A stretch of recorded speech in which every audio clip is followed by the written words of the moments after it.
Primary agriculture cooperative society permanent employee সংগঠন হাওড়া জেলা কমিটির পক্ষ থেকে আজকে আমরা উপস্থিত হয়েছিলাম বাগনান 1 ও 2 নম্বর ব্লকের ব্লক কমিটির সঙ্গে। আপনারা নিশ্চয়ই সকলে জানেন যে আমাদের হাওড়া জেলা কমিটির পক্ষ থেকে আমরা প্রত্যেকটি ব্লকের সঙ্গে 4 চক্রের সমবায় কর্মচারী এই নামক একটি সভার আয়োজন করেছি। তারই ফলশ্রুতি হিসাবে আজকে আমরা বাগনান 1 নম্বর এবং 2 নম্বর ব্লকের যে যৌথ কমিটি আছে তাদের সঙ্গে বসেছিলাম এবং আজকে এই ব্লকের দুটি ব্লকের যে সকল সমস্যা রয়েছে সেটা ব্যাংকের বা আমাদের দপ্তরের এবং সেটা জেলা সমবায় ইউনিয়নেরও বিশেষ কিছু আমাদের সমস্যা শোনা গেল,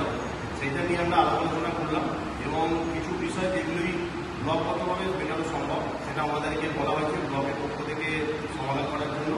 এবং যেগুলো আমাদের জেলা কমিটির পক্ষ থেকে উদ্যোগ গ্রহণ করা হবে, জেলা কমিটির পক্ষ থেকে যেগুলো সমাধান করা সম্ভব সেটা আমরা চেষ্টা করছি সেগুলোকেও আমরা সমাধান করব। এবং আগামী দিনে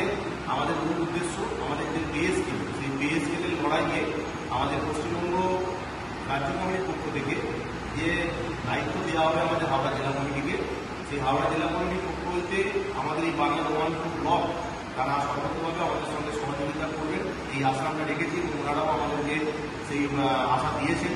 তো যাই হোক, আমরা আগামী দিনে এই বাগনান 1 নম্বর এবং 2 নম্বর ব্লক কমিটিকে সবসময় আমাদের পাশে পাবো এবং জেলা কমিটিতে আমাদের সবসময় তাদের পাশে পাবো এই কথা বলে এবং সকলকে যারা একটু উপস্থিত আছেন প্রত্যেককে আরও একবার ধন্যবাদ দিয়ে আজকের মতো আমরা সবাইকে এখানে শেষ করলাম। নমস্কার।